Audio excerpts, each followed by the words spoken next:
జగన్ చెప్తా ఉన్నాడు ప్రతి బిడ్డ చదువుకున్న వాళ్ళు ఎన్ని లక్షలైనా నేను చదివిస్తానని చెప్తా ఉన్నాడు. ఎన్ని లక్షలైనా, అది డాక్టర్ కావచ్చు, ఇంజనీర్ కావచ్చు, ఏ చదువైనా కావచ్చు, ఎన్ని లక్షలు పెట్టినా చదివిస్తా అని చెప్పి జగన్ చెప్తా ఉన్నది గమనించాలి. 75,000 రూపాయలు మహిళలకు ఇస్తానని చెప్తా ఉన్నాడు, మీరు గమనించాలి. అంతేకాదు 1000 రూపాయలు దాటితే ఎన్ని లక్షలైనా ఇచ్చి పేదవాళ్ళని ఆరోగ్యశ్రీ కింద చేర్చి బాగా చేస్తామని కూడా జగన్ చెప్తున్న విషయాన్ని సందర్భంగా నేను గుర్తు చేస్తా ఉన్నా. ఎన్నో స్కీములు నవరత్నాల పేరు మీద పెడితే అది చూసిండా తెల్లారి నుంచి అయిన పెన్షన్లు పెంచుతాను అంటున్నాడు. జగన్ పెట్టినటువంటి ఏవైతే ఆలోచనలు ఉన్నాయో అవన్నీ కూడా కాపీ కొడతా ఉన్నాడు. కేసీఆర్ కాపీ కొడతా ఉన్నాడు స్కీములను.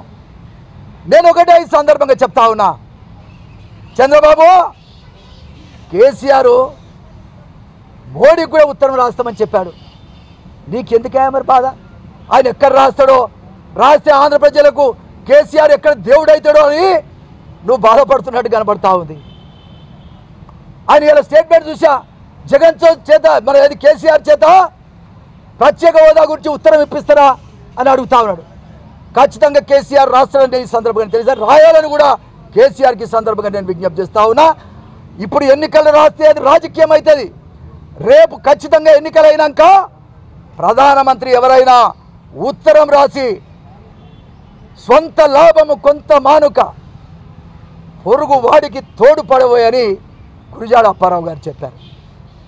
కాబట్టి తెలంగాణలో అన్ని రకాలుగా ముందుకు తీసుకుపోతున్నటువంటి మీరు కేంద్ర ప్రభుత్వంతో కొట్లాడి కాళేశ్వరం జాతీయ హోదా కూడా సాధించడంతో పాటు ప్రత్యేక హోదా విషయంలో కూడా మీరు ఉత్తరం రాయాలి. కేసీఆర్ సాధించుకొచ్చిన పేరు కూడా ఆంధ్రులకు మీరు దేవుడైపుతారని కూడా ఈ సందర్భంగా నేను తెలియజేస్తా ఉన్నా. నేను రాజకీయంగా చెప్పడం లేదు, ఆ ప్రజల భావాలు మనోభావాలను కూడా అర్థం చేసుకోవాల్సిన అవసరం ఉందని మరొకసారి చంద్రబాబు ఉంటే ప్రత్యేక హోదా రాదు. చంద్రబాబు గెలిచినా ఓడినా జైలుకు పోవాల్సిందే. చంద్రబాబు నమ్మక ద్రోహి, చంద్రబాబు ఆంధ్రుల ద్రోహి. తెలంగాణలో 2 కళ్ళ సిద్ధాంతం మాట్లాడి తెలంగాణలో కన్ను తీసి పారేసింది.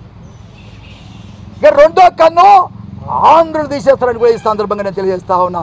ఆంధ్రప్రదేశ్ ప్రజలు ఖచ్చితంగా 2వ కన్ను తీసేస్తే మన్మంతో ఆడుకోవాలి. నేను పెద్ద కొడుకు సిగ్గులేదా నీకు? పెద్ద కొడుకు 70 ఏళ్ళు ఉన్నావు, పెద్ద తాతనని చెప్పు. పెద్ద తాతవే నువ్వు, ముసలోడవు, నీకు జ్ఞాపక శక్తి లోపించింది, నువ్వు మాట్లాడే మాటకు విలువ లేకుండా పోయింది, రోజుకొక మాట మాట్లాడుతున్నావు. కాబట్టి ప్రజలు నిన్ను నమ్మరు.